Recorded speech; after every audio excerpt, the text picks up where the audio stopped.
امتیاز rights کے ناظرین السلام علیکم۔ تو آج ہم بات کریں گے کارلوس عثمان سیزن 4 میں وہ کون سے پرانے کردار ہیں جو اس سیزن میں آئیں گے۔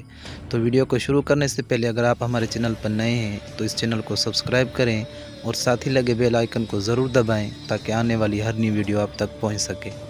جیسا کہ ناظرین آپ جانتے ہیں کارلوس عثمان سیزن 4 کا پہلا ٹریلر آ چکا ہے اور دوسرا ٹریلر ایپیسوڈ کے ایک دن پہلے آئے گا۔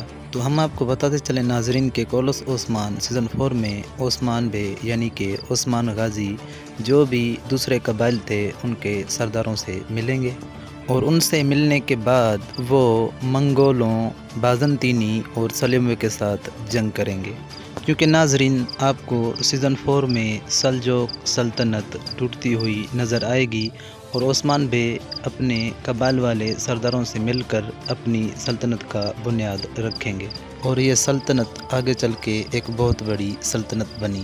اب ہم بات کرتے ہیں سلجان خاتون کی، جو سلجان خاتون سیزن 1 سے لے کر سیزن 3 تک کارلوس عثمان میں رہی، کیونکہ اب کارلوس عثمان میں کوئی بھی ایک بزرگ عورت نہیں ہے، اسی وجہ سے البلجے خاتون کی انٹری ممکن ہے۔ یہ ارطغرل غازی کے ڈرامے کے بعد کارلوس عثمان میں نہیں دکھائی گئی تو اس کی انٹری بھی ممکن ہے کارلوس عثمان سیزن 4 میں۔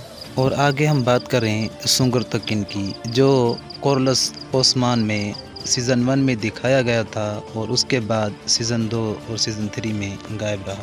یہ ارطغرل غازی کے سیزن 4 میں آیا تھا، ہو سکتا ہے کارلوس عثمان سیزن 4 میں آ جائے، کیونکہ عثمان غازی کا اگلا ہدف بورسا یعنی شہر ہے اور سنگر تکن بھی ایک بہت بڑی مہم میں نکلے ہوئے ہیں۔ تو ناظرین کیسی لگی یہ ویڈیو آپ کو؟ اپنی رائے کمنٹ سیکشن میں ضرور بتائیں، ہماری حوصلہ افزائی ہو سکے، اور ہمارے چینل کو ضرور سبسکرائب کریں تاکہ آنے والی ہر نیو ویڈیو آپ تک پہنچ سکے۔ السلام علیکم، جزاکم اللہ۔